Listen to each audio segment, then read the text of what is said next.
வணக்கம். 2021 அதிமுக வந்து திரும்பவும் ஆட்சி அமைக்க முடியாத ஒரு காரணத்துக்கு போனதுக்கு மிக முக்கியமான நபர் அப்படின்னா டிடிவி தினகரன் தான் சொல்லுவாங்க. டிடிவி தினகரனா அம்மா மக்கள் முன்னேற்ற கழகத்தை கூட்டணிக்குள்ள கொண்டு வாங்கினா அமித்ஷாவை பேசினாரு, சசிகலாவை கட்சிக்குள்ள கொண்டு வாங்கினாரு. அப்போ ஓபிஎஸ் எடப்பாடி பழனிசாமி ஒற்றுமையாக தான் இருந்தாங்க. ஓபிஎஸ் கூட சசிகலாவை கட்சிக்குள்ள கொண்டு வரலாம், டிடிவி தினகரன் கூட்டணிக்குள்ள கூட கொண்டு வரலாம், திரும்பவும் நம்ம ஆட்சி அமைக்கிறதுக்கான வாய்ப்புகள் இருக்கு அப்படின்லாம் சொல்லி பார்த்தாங்க. ஆனால் எடப்பாடி பழனிசாமி கேட்கவே இல்லை. சசிகலாவெல்லாம் பெருசாக ஆதரவு இல்லைங்க. டிடிவி தினகரனுக்கு என்ன பெருசாக ஆதரவு இருக்குது? ஒன்றுமே கிடையாது. சும்மா அவரே சீன் ஓட்டிக்கிட்டு இருக்காரு அப்படிங்கிற மாதிரி சொன்னார். உண்மையிலே சீன் ஓட்டினது எடப்பாடி பழனிசாமி தான். நம்மளால் ஜெயிச்சிட முடியும், கட்சி இருக்குது, ரெட்டையில சின்னம் இருக்குது, அதனால நம்மளால் ஜெயிச்சிட முடியும் அப்படிங்கிற ஒரு நம்பிக்கை இருந்தார். இன்னைக்கு சின்னம் ஒரு பெரிய மேட்டரே கிடையாது. இந்த வைகோ பையன் துறை வைகோ வந்து அவர் திருச்சியில் வந்து நாடாளுமன்ற தேர்தல் நின்றார். அப்போ கூட வந்து திமுக வந்து பயந்தாங்க. அவர் வந்து உதயசூரியன் சின்னத்தில் நில்லுங்க அப்படின்னு சொல்லும்போது, இல்லை நாங்கள் செத்தாலும் வேறு கட்சி சின்னத்தில் நிற்கவே மாட்டோம், எங்களுக்குன்னு ஒரு இது இருக்குது அப்படின்னாரு. பம்பரம் சின்னத்தை கேட்டார், பம்பரம் சின்னத்தை கொடுக்கல. அப்புறமா தீப்பெட்டி சின்னத்தை தான் கொடுத்தாங்க.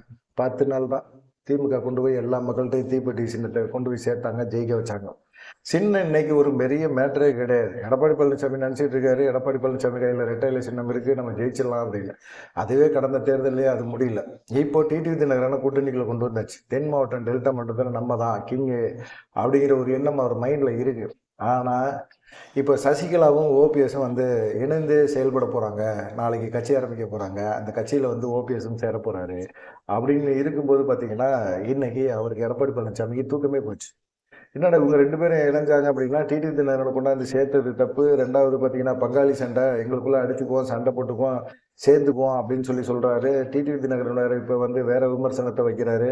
நான் வந்து பாஜகவில் தான் கூட்டணியில் இருக்கிறேன், அதிமுகவில் கூட்டணியில் இல்லை அப்படிங்கிற மாதிரிலாம் பேசுகிறாரு. இப்போ வந்து யாருக்கு மிகப்பெரிய பிரச்சனை அப்படின்னா டிடிவி தினகரனுக்கு தான். அதே போல் வந்து டிடிவி தினகரன் சசிகலா சிறையிலேருந்து வரும்போது பார்த்திங்கன்னா, மிகப்பெரிய அளவில் பிரம்மாண்டமான ஒரு கூட்டத்தை கூட்டி சசிகலா வந்து சிறையில் இருந்து அங்கேருந்து இங்கே வீட்டுக்கு வர வரைக்கும் போலீஸ் கார்டன் வரைக்கும் இப்போ ஒரு 12 மணி நேரம் தாக்கி விட்டார். அந்த அளவுக்கு கும்பல் அங்கங்கே நிப்பாட்டி அங்கங்கே மாலை மரியாதையெல்லாம் கொடுத்தாங்க. மிகப்பெரிய அளவில் பிரம்மாண்டமான ஒரு வரவேற்பு அது. அந்த வரவேற்பை யாருனாலையும் மறக்கவே முடியாது. அந்த அளவுக்கு வரவேற்பை கொடுத்தாங்க. டிடிவி தினகரன் வந்து யோசிச்சார், சசிகலா வந்து நம்மளை ஆதரிப்பாங்க அப்படின்னு நினச்சார். அதே போல் அதிமுகவில் வந்து எடப்பாடி பழனிசாமியை வந்து சசிகலா வந்து விமர்சனமே பெறல. தினகரனை வேணால் அவங்க வந்து இது பண்ண கண்டுக்கவே இல்லை. கருத்து வேறுபாடுகள் 2 பேருக்கும் ஏற்பட்டது. அவங்களும் அப்பயே சொல்லி 2021 தேர்தலில் வந்து தனக்கு ஆதரவாக வந்து செயல்படுங்க அப்படின்லாம் சொல்லி பார்த்தாரு. ஆனால் வந்து பேசுகிறதுக்கு பிரச்சாரம் பண்ணுறதுக்கெலாம் பண்ணலை. அது எடப்பாடி பழனிசாமிக்கு எதிராக பண்ண மாட்டேன்னு சொல்லி ஒதுங்கிட்டாங்க. அப்போ கூட எடப்பாடி பழனிசாமி என்ன நினச்சாருன்னா, சசிகலா வந்து திரும்பவும் கட்சிக்குள்ளே கொண்டு வருவாங்க அப்படின்னு எதிர்பார்த்தாங்க. ஆனால் எடப்பாடி பழனிசாமிகிட்ட அந்த எதிர்பார்ப்பெல்லாம் நடக்கவே நடக்காது அப்படிங்கிற மாதிரி தான் இருந்தது. 2017 வந்து எப்படி வந்து பழனிசாமி துரோகி அப்படின்னு விமர்ச தினகரன் இப்போ வந்து அவரை முதலமைச்சராக்குவேன் அப்படின்னு சொல்லி அதிமுகவோட கூட்டணி வச்சிருக்கிறாரு. எதுக்காக? அவரை முதலமைச்சராக்கி இவர் என்ன பண்ண போகிறாரு? துரோகின்னு சொன்னவர், அவரை முதலமைச்சராக இருந்தால் அந்த கூட்டணிக்குள்ளே போக மாட்டேன்னு சொன்னவர் என்ன காரணத்துக்காக போனார்? அம்மாவோட கட்சியை வந்து அப்படியே தூக்கி நிறுத்துறதுக்காக போயிருக்காரா? அதெல்லாம் அவரால் முடியுமா அப்படிங்கிற கேள்வியெல்லாம் இருக்குது. இன்னைய வரைக்கும் பார்த்திங்கன்னா, கூட்டணி கட்சிகளோட பேச்சுவார்த்தை நடத்துகிறது எடப்பாடி பழனிசாமி சுத்தமாக இல்லை.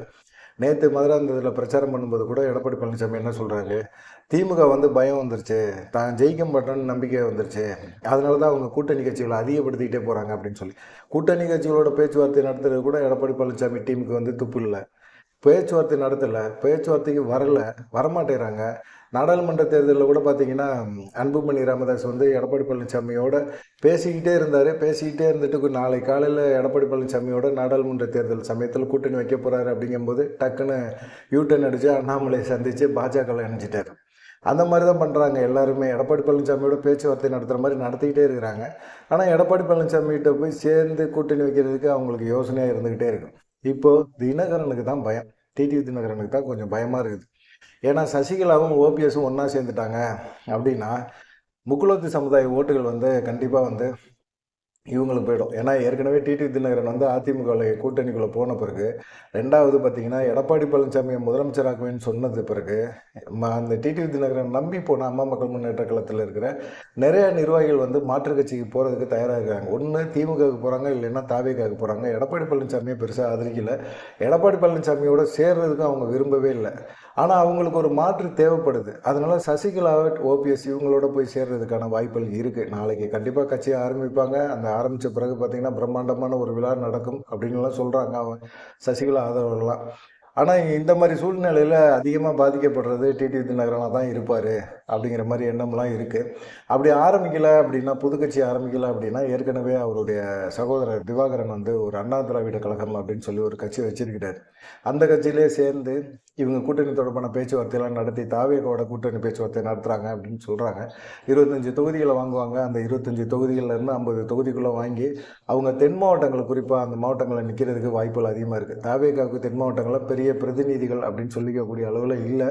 சசிகலா, ஓபிஎஸ் இவங்க இருந்தாங்க அப்படின்னா கண்டிப்பாக அது ஒரு மிகப்பெரிய ஒரு மாற்றத்தை உருவாக்கும் அப்படின்னு நினைக்கிறாங்க.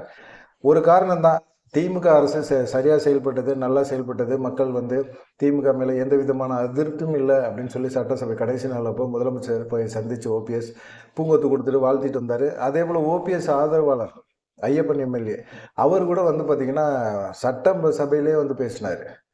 புரட்சி தலைவர் ஆசியோட, புரட்சி தலைவி ஆசியோட திரும்பவும் முதலமைச்சராக ஸ்டாலின் தான் வருவார் அப்படின்னு சொல்லி பேசியிருந்தார். இதெல்லாம் மிகப்பெரிய அளவில் அதிமுக புண்படுத்திடுச்சு.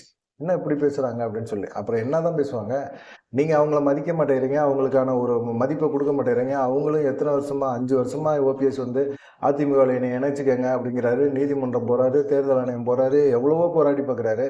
என்னவோ அவர் துரோகம் பண்ணிட்டாரு. துரோகின்னு உண்மையிலே துரோகி யார்? எடப்பாடி பழனிசாமி தான்.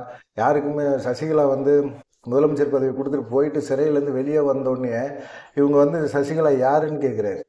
அப்படிப்பட்ட ஒரு துரோகத்தை பண்ணிவிட்டு ரொம்ப யோக்கிய சிகாமணி மாதிரி அவர் பேசுகிறாரு அப்படிங்கிற மாதிரி எல்லாருக்கும் கோவம் இருக்குது. அதிமுகவில் இருக்கிறவங்களுக்கே கோவம் இருக்குது. தொடர்ந்து தோல்வியை தான் தர முடியுது. தோல்விக்கான காரணம் என்ன அப்படின்னு அவரால் யோசிக்கவே முடியல. ஒருங்கிணைந்த அதிமுக இருந்தால் இந்த மாதிரி தோல்வி வராது அப்படின்னு நினைக்கிறாங்க. ஒருங்கிணைந்த அதிமுக உருவாக்குனா எடப்பாடி பழனிசாமியோட ஆட்சி, அதிகாரம் இதெல்லாம் போயிடும் அப்படின்னு பயப்படுறாரு. பயந்துக்கிட்டே இருக்கிறாரு. அதிகாரம் போனால் போயிட்டு போகுது, கட்சியை நல்லா வழி நடத்தணும்ல, திரும்பவும் ஆட்சியில் கொண்டு வந்து உட்கார வைக்கணும்ல, அதையும் செய்ய மாட்டேங்கிறாரு எடப்பாடி பழனிசாமி அப்படின்னு சொல்லி எல்லாருமே கேட்குறாங்க. இப்போ டிடிவி தினகரன் கூட்டணியில் கொண்டு வந்தாச்சுல்ல, நமக்கு இனிமேல் நம்ம ஜெயிச்சிடலாம் அப்படின்னு ஒரு நம்பிக்கையோடு இருந்தார். எப்படி ஒன்று ஜெயிக்க விட்டுருவோம் அப்படிங்கிற மாதிரி தான் சசிகலா, ஓபிஎஸ் இப்போ களத்தில் இருக்கிறாங்க. அவங்களுக்கான ஒரு முக்கியத்துவத்தை கொடுக்காம எடப்பாடி பழனிசாமி டிடிவி தினகரனை மட்டும் கூட்டணியில் வச்சுக்கிட்டாரு. ரெண்டாவது, டிடிவி தினகரன் என்டிஏ கூட்டணிக்குள்ளே போகிறாரு அப்படின்னு வச்சுக்கிட்டா கூட அவர் என்ன செஞ்சுருக்கணும், எடப்பாடி பழனிசாமி எதிர்த்து விமர்சனம் பண்ணும்போது கூட அவர் என்ன செஞ்சார், ஓபிஎஸும் நானும் தேர்தலை இந்த வர தேர்தல் 2026 சட்டமன்ற தேர்தலில் இணைந்து தேர்தலை சந்திப்போம் அப்படின்னு சொன்னார். ஆனால் விட்டுட்டு போயிட்டார். என்டிஏ கூட்டணிக்குள்ளே அவர் கூப்பிட்டோன்னா அவர் உடனே ஓடி போயிட்டார். ஓபிஎஸை கழட்டி விட்டுட்டு போயிட்டார். ஓபிஎஸ் கூட இருந்த நபர்களும் ஓபிஎஸை கழட்டி விட்டுட்டு எல்லாருமே அவங்கவுங்க திமுக சைடு போய் சேர்ந்துட்டாங்க. ஒரு சிலர் தாவேகா சைடு போய் சேர்ந்துட்டாங்க. எல்லாருமே சேர்ந்த பிறகு ஓபிஎஸ் என்ன பண்ணுவார், ஒரு எம்பி சீட்டு தர்மருக்கு வாங்கி கொடுத்தாரு. அந்த எம்பி சீட்னால தான் இப்போ ஓபிஎஸ்ஸே கட்சியை விட்டு தூக்குற மாதிரி ஒரு நிலைமை இருந்துச்சு. அந்த தர்மரே என்ன செஞ்சார், கடைசி நேரத்தில் ஐயா வணக்கம் அப்படின்னு ஒரு கும்பிட போட்டுட்டு எடப்பாடி பழனிசாமிகிட்டே போய் சேர்ந்துட்டார். இப்படி நிறைய பேர் வந்து அவருக்கு துரோகம் பண்ணோன்னா அவரால் என்ன பண்ண முடியும், ஒன்றுமே பண்ண முடியல. அப்போ வந்து எடப்பாடி பழனிசாமிக்கு இன்னும் பார்த்தீங்கன்னா இந்த முக்குளத்து சமுதாய மக்கள், குறிப்பாக தென் மாவட்டத்தில், டெல்டா மாவட்டங்களில் மக்கள் வந்து என்ன நினைக்கிறாங்க அப்படின்னா, எடப்பாடி பழனிசாமியே திரும்பவும் ஆட்சியில் வரக்கூடாது அப்படின்னு நினைக்கிறாங்க. அதுக்காக வந்து ஓட்டை பிரிக்கிறாங்க அப்படின்லாம் சொல்ல முடியாது. ஓட்டை பிரிப்பாங்க. தாவேகா ஒரு சைடு உட்காருது. அதனால் வந்து எடப்பாடி பழனிசாமி மேலே அதிருப்தியாக இருக்கிற ஓட்டுகள், திமுக மேலே அதிருப்தியாக இருக்கிற ஓட்டுகள் தாவேகாவுக்கு போகிறதுக்கு வாய்ப்புகள் இருக்குது அப்படின்னு சொல்கிறாங்க. அந்த ஓட்டுகள் அப்படி போகக்கூடாது அப்படின்னா சசிகலா, ஓபிஎஸ் இணைஞ்சு செயல்படணும் அப்படிங்கிற மாதிரி ஒரு எண்ணம் இருக்குது. இப்போது எடப்பாடி பழனிசாமியை கையில் அதிகாரம் போகக்கூடாது அப்படின்னு நினைக்கிறாங்க. சசிகலா, ஓபிஎஸ் 2 பேருமே நினைக்கிறாங்க. அதனால் வந்து பார்த்திங்கன்னா அவங்க என்ன செய்கிறாங்க, தனியாக கட்சி ஆரம்பிக்கிறாங்க. எடப்பாடி பழனிசாமி 10.5% பன்னீர்களுக்கு உள் இடஒதுக்கீடு காட்டினார்ல, அதை வந்து வச்சு பிரச்சாரம் பண்ண போகிறாங்க அப்படின்னு சொல்கிறாங்க. அதை பிரச்சாரம் பண்ணாங்க அப்படின்னா கண்டிப்பாக வந்து திரும்பவும் முக்குளத்து சமுதாய மக்கள் வந்து எடப்பாடி பழனிசாமிக்கு எதிராக பண்ணுவாங்க, எதிராக போராட ஆரம்பிப்பாங்க. அவங்க மட்டும் இல்லை, கிட்டத்தட்ட ஒரு 108 சமுதாயம் வந்து இந்த 10.5% உள் இடஒதுக்கீடு அவர் அறிவித்ததுலேருந்து பார்த்திங்கன்னா ஒரு பாதிப்பில் தான் இருந்தாங்க. அவங்களுமே வந்து எடப்பாடி பழனிசாமிக்கு எதிராக இருப்பாங்க அப்படின்னு சொல்கிறாங்க. இதில் வந்து தினகரன் தான் அதிக அளவில் பாதிக்கப்படுவார். தினகரனோட கட்சி, தினகரனுடைய வேட்பாளர்களுக்கெல்லாம் ஓட்டு அதிகமாக உழாது. தினகரன் ஒன்றும் இல்லாமல் டம்மி ஆகிடுவார் அப்படின்னு சொல்கிறாங்க. அது இல்லாமல் பார்த்திங்கன்னா இப்போது டிடிவி தினகரன் இது வரைக்கும் வந்து பார்த்திங்கன்னா சசிகலாவை பெருசாலாம் விமர்சனம் பண்ணவே இல்லை, ஓபிஎஸ்ஸையும் விமர்சனம் பண்ணலை. ஆனால் இப்போ பண்ண ஆரம்பிக்கிறாரு. அவர் என்ன சொல்கிறாரு, சசிகலாவே வந்து விமர்சனம் பண்ணுறாரு. என்ன பண்ணுறாரு, திமுகவோட ஏஜென்ட் அவங்க, அவங்க வந்து பிள்ளை பிடிக்கிறவங்க மாதிரி வேட்பாளரை பிடிச்சிக்கிட்டு இருக்காங்க. சசிகலா கட்சி தொடங்குறத சொன்னால் யாருமே நம்பாதீங்க அப்படின்னு சொல்கிறாரு. எதுக்காக நம்ப வேணாம்? ஒருவேளை தொடங்கிட்டாங்க அப்படின்னா நீங்கள் என்ன செய்ய போகிறீங்க? எதுக்குப்பா? உங்கள பத்தி விமர்சனம் பண்ணா நீங்க பண்ணலாம். உங்களுக்குள்ள இருக்கிற உள்பகை கண்டிப்பா தென் மாவட்டங்கள்ல டிடிவி தினகரனுக்கான மதிப்பு, மரியாதை போச்சு அப்படிங்கிறது தெளிவா தெரியுது. அதேபோல வந்து ஓபிஎஸ்ஸுக்கும் ஃபோன போட்டு டிடிவி தினகரன் பேசியிருக்காரு. "சசிகலா பேச்ச கேட்காதீங்க" அப்படின்னு சொல்லியிருக்காரு. ஏப்பா அவரு முதலமைச்சர போய் சந்திச்சாலும் பார்க்காதீங்க, திமுக ஏஜென்ட், திமுகவோட கைப்பிள்ளையா இருக்கிறாரு, அதிமுகவுக்கு துரோகம் பண்றாரு அப்படின்னு சொல்றீங்க. அதிமுகவில் வந்து விலக்கிட்டீங்க, கரவெட்டி கட்ட முடியாதுன்ட்டீங்க. எதுவுமே பண்ணக்கூடாது, அவர் அதிமுகவிலும் இருக்கக்கூடாது, அவர் பிடிச்ச திமுக சைடு போகிறேன்னு சொன்னால் கூட அதுவும் துரோகங்கிறீங்க. இப்போ என்ன தான் பண்ணுறது? பசுத்தோல் போர்த்திய புலி அப்படிங்கிறீங்க அவரை போய். தினகரன் சொல்கிறாரு, என்ன பண்ண முடியும்? அவர் தான் எடப்பாடி பழனிசாமியை விமர்சனம் பண்ணார், கடுமையான விமர்சனம் பண்ணார், ரொம்ப அசிங்கமாக பேசினார். அப்படிப்பட்டவர்கிட்ட போய் கூட்டணி சேர்ந்து பங்காளி சண்டைன்னு சொல்லிட்டாரு திடீர்னு. என்னத்துக்காக? இப்போ ஜெயலலிதாவெல்லாம் பதவி வாங்கினாரு, பதவி வாங்கி அந்த சுகத்தை அனுப்பிச்சாரு. பதவிக்காக ஓபிஎஸ் என்ன வேணாலும் செய்வார் அப்படின்னு சொல்கிறாரு. தீய சக்தியோட போய் விலை போயிட்டாரு அப்படிங்கிற மாதிரி எல்லாம் பேசுகிறாரு. ஓபிஎஸ்ஸை டிடிவி தினகரன் பேசுகிறாரு. இப்போ இவர் என்ன காரணத்துக்காக எடப்பாடி பழனிசாமிகிட்ட பதவி அதிகாரத்துக்கு தானே இவரும் போய் அங்கே போய் நிற்கிறாரு அப்படிங்கிற மாதிரி இருக்குது. சசிகலாவை நம்பாதீங்கன்னு வேறு டிடிவி தினகரன் பேசிகிட்டு இருக்கிறாரு. தொடர்ந்து வந்து ஓபிஎஸ், சசிகலா இவங்க வந்து கண்டிப்பாக தென் மாவட்டங்களும் டெல்டா மாவட்டங்கள்லையும் டிடிவி தினகரனுக்கும் எடப்பாடி பழனிசாமிக்கும் ஒரு பாடம் கற்பிக்கணும் அப்படிங்கிறது அவங்க ஒரு கட்சி ஆரம்பிக்கிறதுக்கான ஒரு சூழ்நிலை இருக்குது. நாளைக்கு அது தெரியும் அப்படின்னு சொல்லி சொல்கிறாங்க. பார்க்கலாம். உங்களுடைய கருத்து என்ன அப்படிங்கிறத மறக்காமல் கமெண்ட் பண்ணுங்கள். நன்றி, வணக்கம்.